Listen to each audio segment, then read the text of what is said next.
What's up, YouTube? Today we are welding the diff in the ls400. Just took this bitch out to a meet last night, so it's dirty as hell. But we got the 400 part back here and jacked up. Give me just a second. I'm ready to pull the diff. It's really not hard to pull it and reinstall it, but I'll walk you guys through it real quick once we get under there.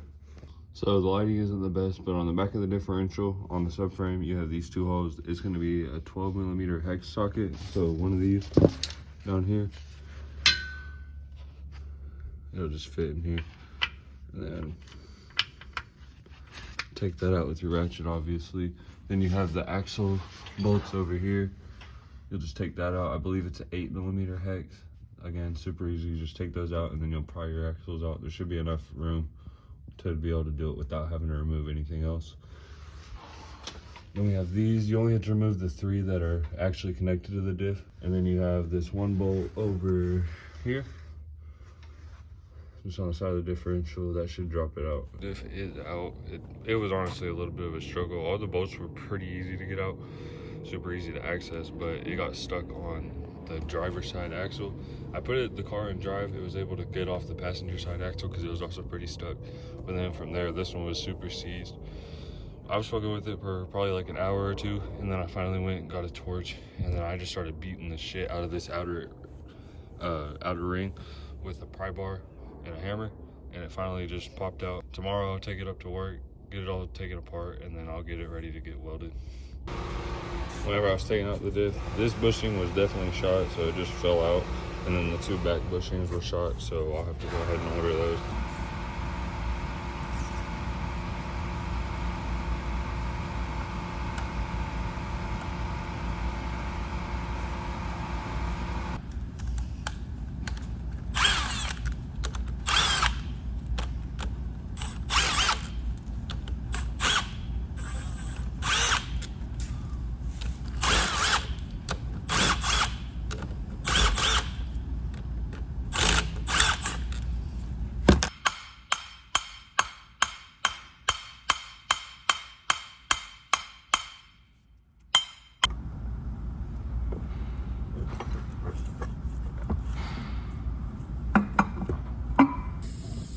So we got the diff pulled apart. We're getting it clean.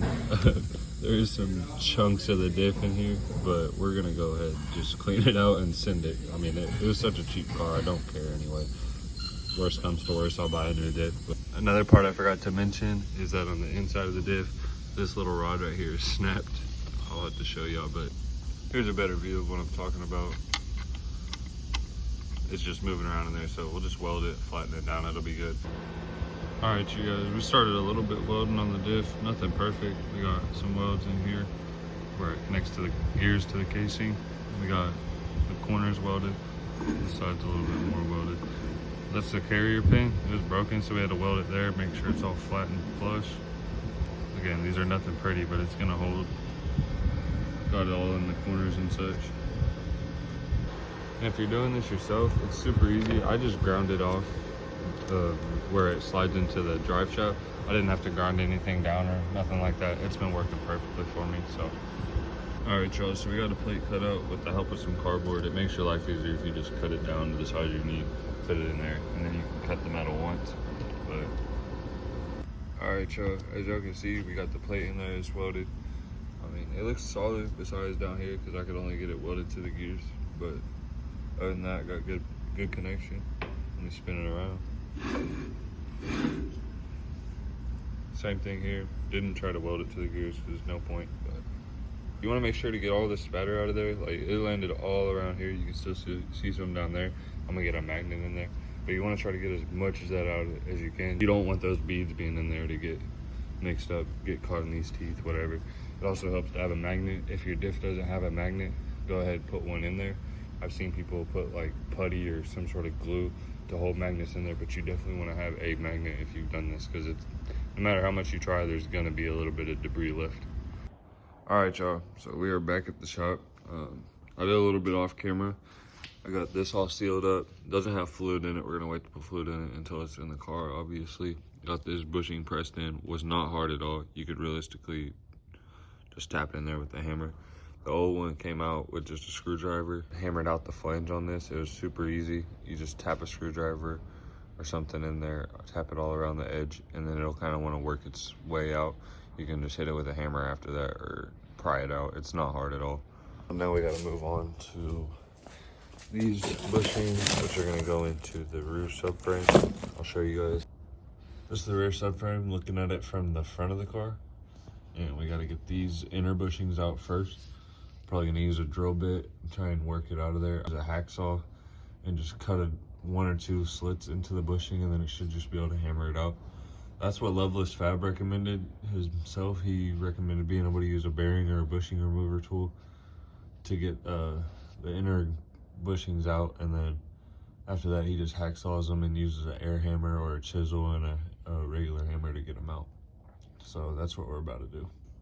Alright, so it's a bit hard to record under here, so I haven't been able to record drilling the bushings out.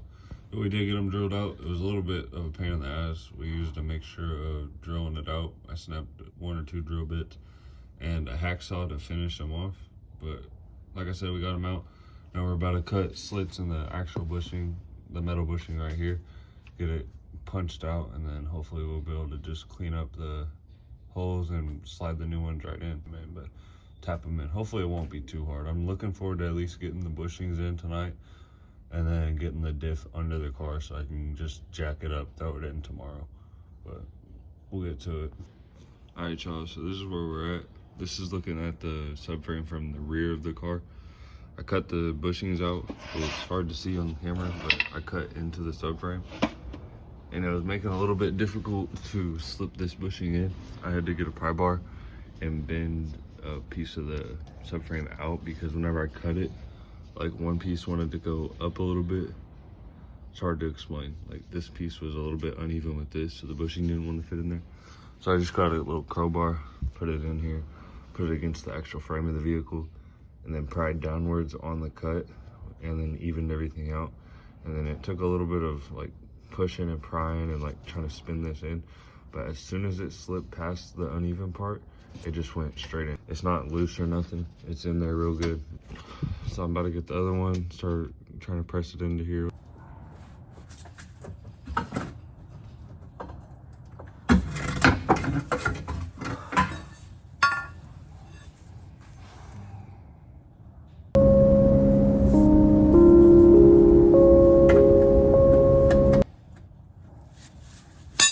All right, y'all, so we got this one in, not fully. It's taking a little bit more persuasion. I gotta actually use a hammer, not beating on it too hard at all, just tapping on it.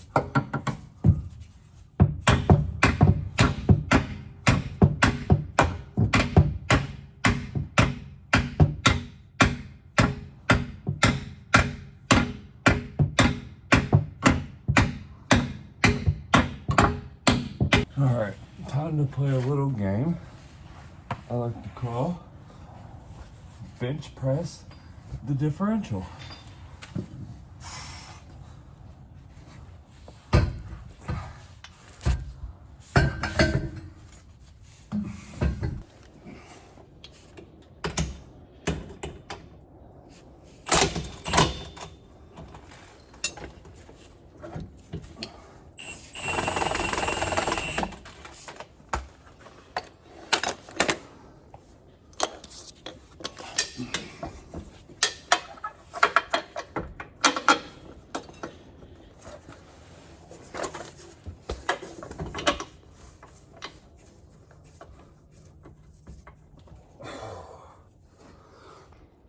All right, y'all, as you can see, we got all the bolts started on the diff. See how the drive shaft is not connected to the differential? Don't make this dumbass mistake I did. I had to pull the entire differential again and reinstall it. So just make sure to slide your drive shaft into your differential before you put it together. I'm just gonna kind of button everything up. It's late as hell tonight, but if not, it'll for sure be together tomorrow, and then we'll probably go on a test drive and we'll record that, see if Jordan comes over. Got the Isuzu truck, got the profiles on it.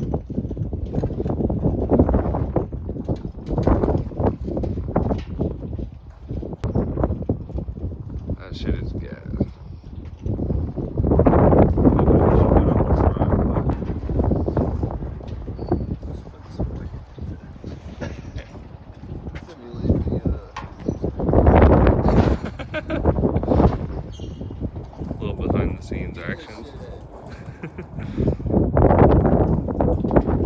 This thing is gonna be so tough when it's rolling. I cannot wait.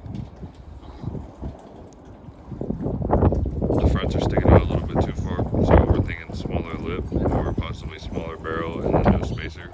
But y'all, so we got the diff put back together. We got pretty much everything put back on the car. Got the wheels tightened up, diff refilled. I'm about to bring the car down. I have to fix a hose in the engine bay and then it should be ready to start up and go on a test drive.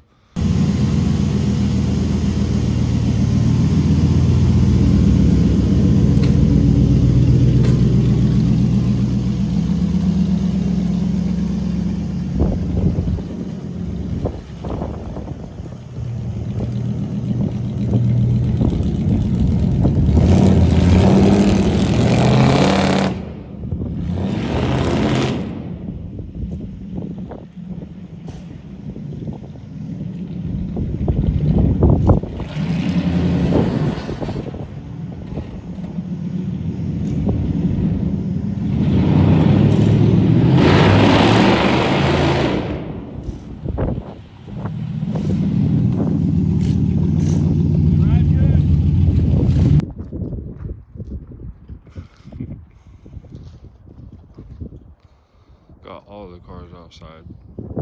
This one's running good. Ripped it up and down here a few times. Made sure it's driving fine.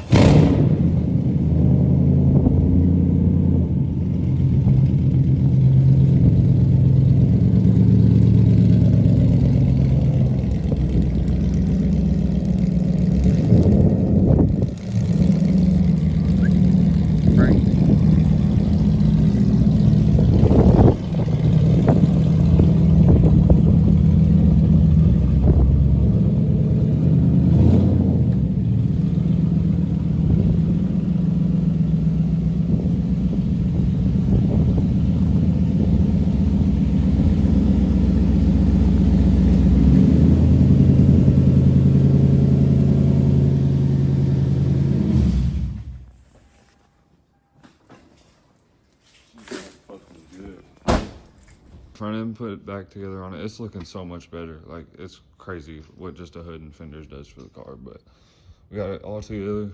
The fitment's pretty tight. I picked up some 50Ks today from the homie Finn. We got these, they're going on the front of the car, so we're gonna get those installed, and then after that, borrowing the homie Gabe's fender roller, picked that up today, and we're gonna roll the front fenders and get the fitment dialed in. Thing out while it's charging. Got the 50K springs in, got the fenders rolled on both sides, lowered the car. It is sitting quite a bit lower than it was. I think it's probably sitting, the framing is sitting on the tire. It's probably gonna go lower. I'll have to try and move it tomorrow and see if that's actually the case. But it's looking a lot better. It's gonna ride better. I need to get some 32Ks or something like in that area, 20 to 30Ks in the rear. And hopefully I can find something on Marketplace within the next week. And we'll be able to get this bitch going. I'm also gonna find either a different set of, I really like these set of wheels, so I would hate to have to get rid of them. But I need something a little bit wider so they can take a tire, because I think this is like an 8 wide and it's on a 235/40, not stretched at all. It's looking meaty as hell. So I'm gonna see if I can get like a 225/35 on there, see if it'll stretch any and give us a little bit more clearance. But we'll see what's going on with it. If not, I'll have to find a wider wheel. I do have wider wheels, like this one is a 10.5 in the rear. I could put like a, I don't know, 225/40 on it and put it in the front, and then put the 9.5 of these in the rear, which is probably what I'm gonna do. But we'll just have to see what's going on with it. So far, happy with the results. Again, just gotta find some springs for the rear, install those. We need to get this thing out and test drive it, because I've done a lot of work. We did the welded diff, as y'all seen in the last video. We did solid bushings. I've done a whole bunch of maintenance to the motor. Still haven't got to drive this bitch, so we're gonna get those springs, get it on the road. That's the goal within the next week or two. She's looking nice.